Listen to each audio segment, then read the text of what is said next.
Nixon, Jovika, title winner Saravana Vikram இவங்கெல்லாம் எங்கேயோ ஒரு இடத்துல கெட் டுகெதர் மாதிரி சந்திச்சிருக்காங்க. இப்போ நிக்சன் வந்து ஒரு போஸ்ட் ரிலீஸ் பண்ணியிருக்காருங்க அவருடைய இன்ஸ்டா பேஜில். இப்போ தான் எல்லாத்தையும் பார்த்தேன், எதிர்பார்க்கல இவ்வளவு அன்பு.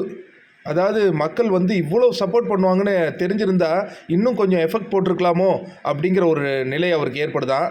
இருந்தாலும் அதெல்லாம் யோசிக்கவே இல்லை. ஐ எம் சாரி அப்படின்றாரு. உள்ள கப்பு ஜெயிக்கணும்னு போகலையா, என்னை நல்லவனாக காட்டிக்கணும்னு போகலையா, நான் யாருன்னு அவரை தெரிஞ்சிக்க போனாராம். அவர் கப்பு ஜெயிக்கலாம் போகல, அவரை நல்லவனாக காட்டிக்கலாம் போகல, அவர் யாருன்னு அவர் தெரிஞ்சுக்கிறதுக்காக போயிருக்காரு.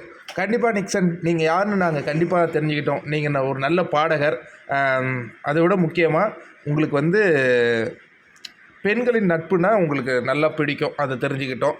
அதெல்லாம் எங்களுக்கு நீங்கள் நல்லா ஷோ பண்ணீங்க. அதை கொஞ்சம் டீசெண்டான முறையில் ஷோ பண்ணியிருந்தீங்கன்னா நல்லா இருந்திருக்கும். இன்னொரு விஷயம் அவர் சொல்கிறாரு, அதாவது நிறைய பேர் வந்து நிறைய விதமான ரிவ்யூஸ் பண்ணியிருக்காங்க, எல்லாம் பண்ணியிருக்காங்க. அதில் இருக்கிற நல்ல விஷயங்களை அவர் வந்து எடுத்துக்க போகிறாராம், கெட்ட விஷயங்களை மறந்துட போகிறேன் அப்படின்னு சொல்லியிருக்காராம். இன்னொரு முக்கியமான விஷயம், இந்த வீட்டில் ஆண்டவர் வந்து அவர் பயங்கரமாக லெசன் எடுத்து டியூன் பண்ணியிருக்காருங்க. இதெல்லாம் அவர் வந்து சொல்லியிருக்காரு. மீண்டும் ஒரு முறை நன்றி. அவர் வந்து இந்த அளவு சப்போர்ட் இருக்கும் இன்னும் தெரிஞ்சிருந்தால் இன்னும் எஃபெக்ட் போட்டு ஆடிருப்பாராம். அதர்வைஸ் வந்து இதுவே அவருக்கு திருப்தியாக இருந்திருக்கு இந்த பிக் பாஸ் பயணம் அப்படின்ட்டு இருக்காரு. அதை பற்றி உங்கள் கருத்து என்ன நண்பர்களே?